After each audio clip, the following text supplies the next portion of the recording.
Olá, segunda série do ensino médio, é um prazer poder estar com vocês para conversar um pouquinho sobre filosofia, mais especificamente sobre um tema polêmico e também bastante atual. O título da aula aí, Ciborgue, vamos falar sobre ciborgues, certo? E aí, assim, qual é o objetivo, então, do encontro de hoje? É o de discutir questões do campo da bioética, distinguindo o papel da reflexão filosófica para o seu questionamento. O conteúdo faz parte, então, aí da introdução à bioética. Como vamos conversar sobre bioética, é impossível deixar de lembrar de um autor chamado Isaac Asimov, que aparece aí na tela para vocês, e que, na sua obra Eu, Robô, que, inclusive, pessoal, para quem se interessar, está disponível em domínio público, escreveu o seguinte: voltou à mesa de trabalho e sentou-se. Seu rosto não precisava de expressão para fazê-lo parecer triste. Quantos anos tem? Indagou. 32, respondi. Então, não se lembra de como o mundo era sem os robôs? Houve uma época em que a humanidade encarava o universo sozinha, sem um amigo. Agora, o homem possui criaturas para ajudá-lo, criaturas mais fortes do que ele, mais fiéis, mais úteis e absolutamente devotadas a ele. A espécie humana já não está sozinha. Já encarou o assunto sob este prisma? Temo que não. Posso citar suas palavras? Pode. Para você, um robô é um robô.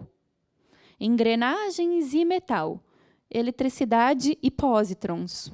Mente e ferro. Feitos pelo homem. Caso necessário, destruídos pelo homem. Mas você não trabalhou com eles, de modo que não os conhece. São uma raça mais limpa e melhor do que a nossa.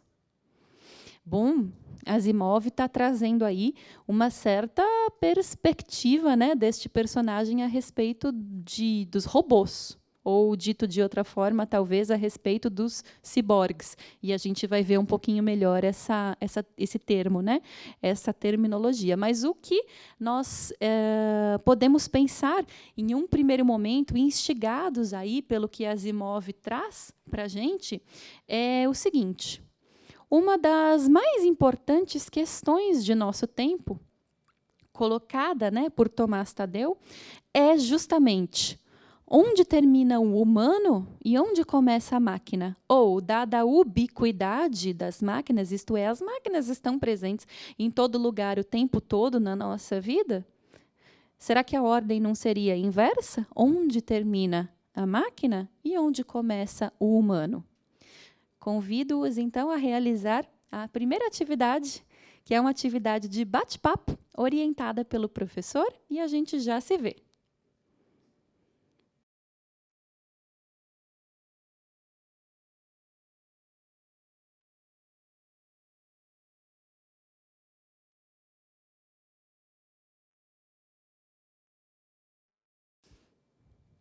Bem, o Tomás Tadeu, autor desta provocação que os motivou a realizar, né, esta atividade de bate-papo, ele também escreveu o seguinte: de um lado, a mecanização e a eletrificação do humano. De outro, a humanização e a subjetivação da máquina. É da combinação desses processos que nasce essa criatura pós-humana, a que chamamos ciborgue. Esse excerto, né, do Tomás Tadeu, que foi retirado da obra Nós, Ciborgues, né, do texto Nós, Ciborgues, denuncia para a gente um duplo processo que a gente vai vivenciando, às vezes, sem nem se aperceber muito refletidamente no nosso cotidiano, né? No nosso descortinar do século XXI que a gente vai vivendo. Então, ele diz assim: de um lado, a gente cada vez mais vai mecanizando e eletrificando e aparatando tecnologicamente o próprio ser humano. Bom, aí a gente pode pensar, vejam esses quadrinhos aí embaixo, né? Quer dizer, implantes, transplantes, enxertos, próteses, órgãos artificiais, né? Os superatletas, supermodelos, superguerreiros que são aí aparatados com uma infinidade, um sem fim, né? de itens, de implantes para obter maior rendimento, maior performance, de uma tal forma que, bom, o Tomás Tadeu mostra para a gente vai mecanizando cada vez mais o ser humano. E este é um lado da questão. Um outro lado da questão é a crescente humanização, a crescente subjetivação da máquina. Né? Então, a gente pode pensar aí nesses quadrinhos, máquinas de visão melhorada, seres artificiais assim, quase humanos, né? Daquela sensação de humanidade, quando a gente conversa com o celular e o celular responde, né, a nossa pergunta, né? Ou realidades virtuais, a própria biotecnologia, toda a discussão no que respeita aos clones. Né? Então, a gente tem esse caminho de mão dupla, como apontado aí pelo Tomás Tadeu, em que, de um lado, o homem vai se maquinizando cada vez mais, e, por outro lado, a máquina vai se subjetivando cada vez mais, que vai, digamos assim, construindo uma via, que é a via, que é essa criatura, né? Que talvez a gente possa chamar de ciborgue, uma espécie de híbrido, né? De mistura entre o que é humano e o que é máquina, num tal ponto em que talvez eu não consiga mais muito bem olhar para isto e dizer isto é um humano ou isto é uma máquina, porque, bem, isto é uma outra categoria, né? Que talvez a gente pudesse começar a pensar a respeito dela, e é a isto que nos propomos, então, hoje, que é o ciborgue, certo? E, sabe, gente, pode parecer que não, mas esta discussão sobre ciborgues, né, ela não é tão recente assim na história da filosofia. Se a gente for voltar lá para o ano de 1985, a gente vai encontrar uma obra de uma filósofa norte-americana chamada Donna Haraway, que nasceu no ano de 1944, e que, em 1985, publica, então, a sua obra que se chama Manifesto Ciborgue. E esse título, que é bem provocativo, né, ele vai contar um pouco para a gente qual é a ideia, né, que essa autora faz do que seja este ciborgue. Né? Então, ela diz assim, um ciborgue é um organismo cibernético, um híbrido de máquina e organismo, uma criatura de realidade social e também uma criatura de ficção. A ficção científica contemporânea está cheia de ciborgues, criaturas que são simultaneamente animal e máquina, que habitam mundos que são, de forma ambígua, tanto naturais quanto fabricados. A medicina moderna também está cheia de ciborgues, isto é, de junções entre organismo e máquina. Então, vejam que interessante, né, essa perspectiva, esta constatação, antes de mais nada, né, que a Donna Haraway faz sobre a existência cada vez mais crescente de ciborgues, né, que são tanto uma criatura de ficção científica, daí a gente conseguiria pensar em um monte. Por exemplo, a gente poderia lembrar do Asimov, né, com o qual nós abrimos o nosso encontro. Mas, bom, eu tenho certeza que vocês pensariam em mais um monte de exemplos, né, de criaturas de ficção científica que se assemelham a ciborgues, né, ou que são propriamente chamados de ciborgues. Né? Então, o Manifesto Ciborgue da Donna Haraway traz para a gente questões, né? E, para além desta, há muitas outras questões. A Donna Haraway, para quem se interessar, faz toda uma discussão a respeito do feminismo ou dos feminismos, né? A partir do Manifesto Ciborgue. Para quem se interessar, então, em ler, né, a obra.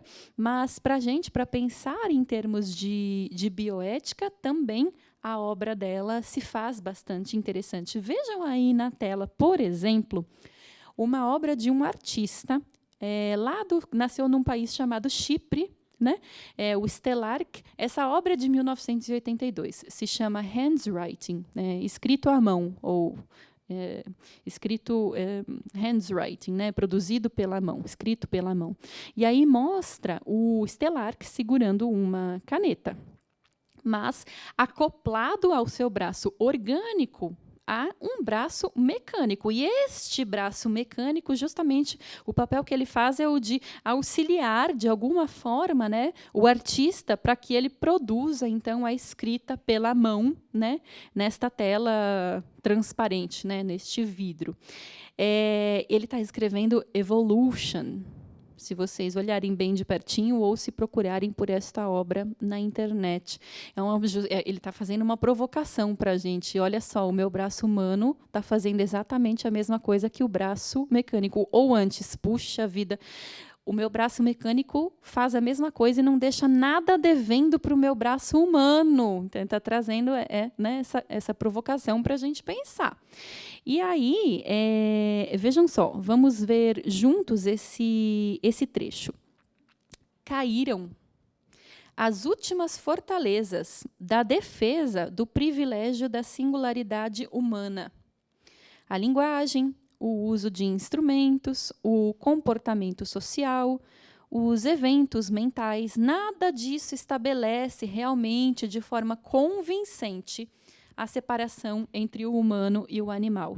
Novamente, o Tomás Tadeu trazendo para a gente, então, olha, vamos começar a pensar nessa fronteira, nesse híbrido entre humano e máquina, tá certo?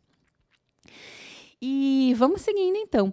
O Andrew Clark, que foi um filósofo britânico, né, e que é um filósofo britânico que ainda se encontra vivo, em 1957 ele publica lá uma obra que se chama Natural Born Cyborgs, em que ele defende assim que nós somos naturalmente nascidos ciborgues. Então, para o Andrew Clark, diferentemente de outras perspectivas, olha só, eu não necessariamente não preciso colocar um implante, um transplante, algo de visão melhorada, né? Eu não preciso adicionar nada ao meu corpo biológico para que eu possa ser denominado, né, dentro dessa categoria ciborgue. Por quê? Defende o Clark, porque nós já nascemos ciborgues.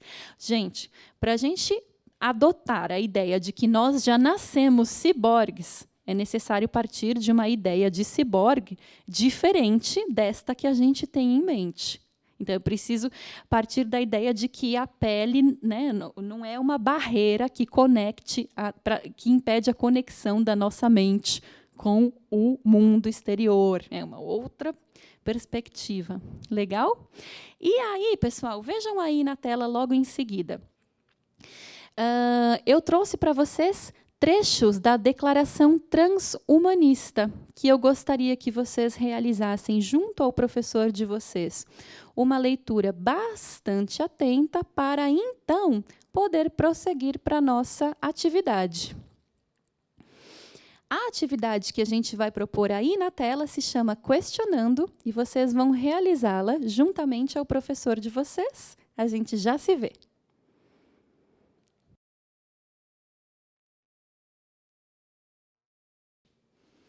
Para encerrar, então, o nosso encontro, eu gostaria de deixar com vocês algumas sugestões para quem desejar se aprofundar no tema, saber um pouquinho mais sobre o tema, ou pensar um pouquinho mais sobre isso, né? Tem um episódio da série Black Mirror que trata deste tema sobre o qual conversamos hoje, um artigo do El País, que traz um pouquinho também sobre a história de Asimov. Bom, um filme clássico da história da cinematografia, né? O Exterminador do Futuro, dirigido pelo James Cameron. E também um vídeo que vocês encontram neste link aí no YouTube, que vai explicar para a gente um pouquinho melhor sobre a concepção da Donna Haraway sobre os ciborgues. Foi um prazer ter estado com vocês e a gente se vê em breve. Até mais!